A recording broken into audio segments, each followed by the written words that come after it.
क्या हम सब लोग मिलकर एक बहुत बड़े धमाके की तरफ बढ़ते चले जा रहे हैं? क्या हमारी नस्लें इस दुनिया में महफूज हैं? मौजूदा जो हालात हैं अरब इसराइल जंग के साथ जो शुरू हुए हैं, क्या ये तबाही तीसरी वर्ल्ड वॉर में कन्वर्ट होती दिखाई दे रही है? औज़ुबिल्लाहिमिनश्शैतानिर्रजीम बिस्मिल्लाहिर्रहमानिर्रहीम। सैफ कृषि यूट्यूब चैनल में आपको खुश आमदीद। अस्सलामु अलैकुम वरहमतुल्लाहि वबरकातुहू। पिछले चंद माह से बल्कि पिछले 2 साल से आसमान के ऊपर फलक के ऊपर जो मामला चल रहे हैं, तो उस हिसाब से बहुत ज़्यादा ईमेल्स थी मेरे पास, बहुत ज़्यादा मैसेजेस थे कि इस पर बताया जाए कि आखिर क्या होने जा रहा है और किस तरीके से हमें अपने आप को कंडक्ट करना है या महफूज रखना है इस सारी चीज़ों से। यहाँ ये पॉइंट बड़ा इम्पॉर्टेंट है कि कहने को तो ये इस वक्त इसराइल और ईरान का एक कॉन्फ्लिक्ट आपने देखा होगा जो कि शुरू हो चुका है, जिसका तनाजुर जाकर मिलता है 7 अक्टूबर से, जब जहाँ पर गज़ा में सेहूनी हमला होता है और वहाँ पर उन्होंने फ़लस्तीन के ऊपर, गज़ा के ऊपर वहशियाना बमबारी शुरू कर दी। अब तक इस कॉन्फ्लिक्ट में तकरीबन जो अरब मीडिया बता रहा है 40,000 से ज़ायद मुसलमान बच्चे, मर्द, औरतें, ख़वातीन शहीद हो चुके हैं, जो कि पिछले साल इस वक्त तक हमारे साथ मौजूद थे। कुछ अरसे पहले भी वो लोग हमारे साथ इस दुनिया में मौजूद थे और उन्हें पता भी नहीं था कि उनके साथ क्या वाक़या होने जा रहा है। तो यहाँ पर सबसे इम्पॉर्टेंट क्वेश्चन ये है कि रब ताला ने जो दुनिया का एक आखिरी सिचुएशन बनाई है जहाँ से दुनिया ने ख़त्म होना है, क्या ये उस ख़ात्मे का आगाज़ है? इस सिलसिले में बहुत अरसा पहले मैंने तकरीबन 2 साल पहले एक बात की थी कि हमारी अर्थ के ऊपर बुर्ज दलो का यानी एक्वायरियस का एक बेबीलोनियन एरा वापस आ चुका है, जो अहले बाबुल के दौर में सितारों की पोजीशंस थी आसमान के ऊपर, फलक के ऊपर। यूँ तो मैं सितारों के बारे में बहुत कम बात करता हूँ, लेकिन मौजूदा पोजीशन के ऊपर खामोश रहना भी प्रॉब्लम हो सकता है।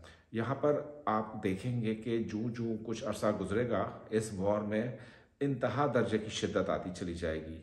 इस वक्त डेली बेसिस पर कोई खबर नहीं मिल रही, बस छोटी मोटी झड़पें चल रही हैं या फ़ज़ाई हमले चल रहे हैं ईरान के इसराइल पर। अब इसराइल 2 दिन के अंदर एक बहुत बड़ा हमला लॉन्च करेगा या बहुत बड़ा ऑफेंसिव लॉन्च करेगा ईरान के अगेंस्ट, और यहाँ से ईरान सोचने पर मजबूर हो जाएगा कि क्या उसने फ़लस्तीन वालों की मदद करके या अपनी एम्बेसी के का बदला लेकर उसने क्या ठीक किया या नहीं किया। ये हमला इतना ज़्यादा मैसिव होगा। अब यहाँ पर ये बात काबिल ज़िक्र है और काबिल गौर भी है कि सऊदी अरब और मुस्लिम वर्ल्ड किस जानिब खड़े हैं, और बशमूल पाकिस्तान जो कि वाहिद एटमी ताकत है आलम इस्लाम की, हम लोग कहाँ खड़े हैं। यहाँ पर अफ़गानिस्तान ने और दीगर कंट्रीज़ ने तो ईरान का बरमला, ईरान की डिप्लोमेटिक पॉलिसी का साथ दिया है, लेकिन पाकिस्तान अभी तक बीच मझधार में है। पाकिस्तान ने कुछ डिसाइड नहीं किया और यही चीज़ सबसे ज़्यादा ख़तरनाक है पाकिस्तानियों के लिए। नविश्ता दीवार तो यह है कि आज नहीं तो कल तो यहाँ पर भी जंग छिड़ने वाली है। हमारे जो हमसाए हैं इंडिया, यहाँ पर मुझे एक मैसिव स्केल का कॉन्फ्लिक्ट होता हुआ नज़र आ रहा है। जूँ जूँ आप देखेंगे कि जून और जुलाई करीब आता जाएगा, ये जो अरब इसराइल कॉन्फ्लिक्ट शुरू हुआ है ये कुछ रीजनल कॉन्फ्लिक्ट्स में भी डेवलप होता हुआ दिखाई देगा। यानी एक रीजनल कॉन्फ्लिक्ट तो चल रहा है रशिया एंड यूक्रेन का, ये अपने मंतकी अंजाम की तरफ इसी पोजीशन पर बढ़ेगा। यहाँ से तुर्की इस जंग में कूदेगा और तुर्की बहुत ज़्यादा अरसा न्यूट्रल नहीं रह सकेगा।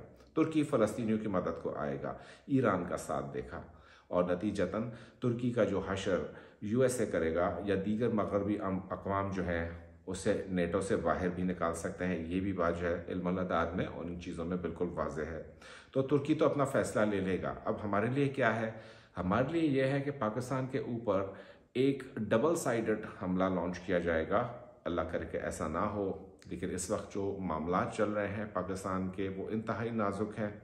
यहाँ पर आप गुज़िश्ता दिनों में देख चुके हैं कि ईरान ने किस तरीके से पाकिस्तानी सरहद के अंदर आकर कुछ टेररिस्ट कैंप्स, बकौल उनके जो क्लेम कर रहे थे कि इसराइल के टेररिस्ट कैंप्स पाकिस्तानी सरजमीन पर कायम हैं मोसाद के, तो उनको उन्होंने निशाना बनाया, जिसमें हकीकत का हमें अंदाज़ा नहीं है कि इस बात में कितनी हकीकत है। अब दूसरी साइड से इंडिया और इस साइड से इंडियन प्रॉक्सीज जो कि अफगानिस्तान में मौजूद हैं टीटीपी के रूप में या दीगर प्रॉक्सीज के रूप में, वहाँ पर फंडिंग हो रही है या वो मौजूद हैं। और तीसरा जो हमारे लिए सबसे वल्नरेबल फ्रंट खुलने जा रहा है वो है गिलगित बल्तिस्तान। तो पाकिस्तान भी 3 अतराफ से इस कॉन्फ्लिक्ट में आएगा, और पाकिस्तान में जो हालात इंटरनली चल रहे हैं उस सब के लिए यह है कि अल्लाह पाक हमें महफूज रखे इस सारे मुसीबतों से, और उम्मत मुसलमान को हमें गाइड करने का अल्लाह पाक कोई लीडरशिप अता करे पाकिस्तान में जो हमें इस मझधार से निकाले। रह गई बात ईरान और इसराइल कॉन्फ्लिक्ट की कि क्या ये जंग अजीम थर्ड में तब्दील होता हुआ नज़र आ रहा है, तो ये जंग अजीम थर्ड में इस वक्त तब्दील होता हुआ नज़र नहीं आ रहा, लेकिन जैसे ही जून ख़त्म होगा, जुलाई के सेकंड या थर्ड वीक से बहुत सारी नेशंस एक साथ इस जंग का हिस्सा बन जाएंगी। एक बात और तवज्जो तलब है कि चाइना वियतनाम के साथ जो उसका तनाज़ा चल रहा है, चाइना के लिए ये सुनहरी मौका आएगा कि जब यूएस की तमाम तर नज़रें मिडल ईस्ट पर मरकूज़ होंगी तो चाइना वियतनाम में अपनी जंग का आगाज़ करेगा। अब दुनिया दो हिस्सों में बंट जाएगी। शायद नवंबर दिसंबर 2024 तक हम इस काबिल भी ना रहें कि हम सोच सकें कि इस दुनिया में अमन आखिर आएगा तो आएगा कब। वो सारे पाकिस्तानी बहन भाई जो बैरून मुल्क रह रहे हैं, उनके लिए भी ज़िंदगी बहुत ज़्यादा मुश्किल होने जा रही है, और वो बहन भाई जो पाकिस्तान में रह रहे हैं, ये तो महंगाई के हाथों ऑलरेडी पिस ही रहे हैं। ईरान और इसराइल वॉर में इसराइल का क्या बनेगा? इसराइल के ऊपर मैसिव तबाही देख रहा हूँ मैं। इसराइल के ऊपर काफ़ी ज़्यादा पाबंदियाँ भी लग सकती हैं। इसराइल के ऊपर डिप्लोमेटिकली आइसोलेशन इसराइल के सामने है। अब इस पूरे तनाजुर में अगर हम जायज़ा लें कि इन्होंने जो थर्ड टेम्पल बनाने की बात सोची है या जो सुर्ख गाय की कुर्बानी की है, उसके आसपास इन्होंने जो ईरानियन एम्बेसी थी दमास्कस में, उसको उन्होंने ड्रोन तैयारे के थ्रू बम से उड़ा दिया है। गालिबन वो खुद ये चाहते थे कि ईरान को हम इतना मजबूर करें कि ईरान ना चाहते हुए भी इस जंग में कूद पड़े। यहाँ से यमन का रोल, उर्दन का रोल, सीरिया का रोल और लबनान, ये वो ममालिक हैं कि जिनमें आप इस कदर कश्तो खून देखेंगे कि इस कदर आपको यहाँ पर टर्मोइल्स नज़र आएंगे कि आप सोचेंगे कि यहाँ पर रहने वाले मुसलमान जो है अपनी ज़िंदगी कैसे गुजार रहे होंगे। रह जाती है बात यूएई और सऊदी अरब की, तो सऊदी अरब का काफ़ी हिस्सा जो है यमनी हूसी बागियों के साथ कॉन्फ्लिक्ट में आता हुआ दिखाई दे रहा है, और यूएई इस पूरे तनाज़े में गैर जानिबदार नहीं रहेगा। यूएई के अंदर बिजनेस वालों के लिए इन्फ्लेशन की एक ऐसी, यूं कहिए कि बलून फटने वाला है, और इसकी मुद्दत है नवंबर दिसंबर 2024 ऑनवर्ड्स। दुबई की जो काफ़ी बड़ी सेक्टर होगा रियल एस्टेट का, या जो भी उनका इनकम का ज़रिया है, टूरिज़म है या कुछ ऐसे वाक़यात होंगे कि ये निस्फ से भी शायद कम रह जाए। इस कदर ज़्यादा यूएई के अंदर टर्मोइल आ सकता है। अल्लाह ना करे कि हमारा ब्रदर इस्लामी मुल्क इस टर्मोइल का शिकार हो, लेकिन यूएई अपने ख़ित्ते में मौजूद है और ख़ित्ते से जुदा नहीं रह सकता। उसे कुछ न कुछ अपने लिए सोचना होगा। अफ़गानिस्तान का रोल बहुत ज़्यादा मेजरली डोमिनेंट होकर सामने आएगा। यहाँ चाइना जो है अफ़गानिस्तान को पूरी सपोर्ट करेगा, और चाइना अफ़गानिस्तान के थ्रू इनडायरेक्टली ईरान के साथ भी, जो कि ऑलरेडी इन्वॉल्व हो चुका है, उसको सपोर्ट करेगा। और ईरानियन प्रॉक्सीज के थ्रू चाइना भी एक वक्त आएगा कि, क्योंकि अमेरिकन बैकिंग इसराइल को शामिल है, तो इसराइल और चाइना का हमेशा से तनाज़ा रहा है, तो ईरान के थ्रू चाइना इनडायरेक्टली अमेरिका को सबक सिखाना चाहता है ऑन दिस फ्रंट। तो इस पूरे मंजरनामे में अब आपको क्या लगता है कि हमारी आने वाली नस्लें क्या न्यूक्लियर के उससे बच पाएंगे, या हम न्यूक्लियर हमले से बच पाएंगे? ये सिर्फ यूँ समझ लें कि एक माचिस की चिंगारी की देर है।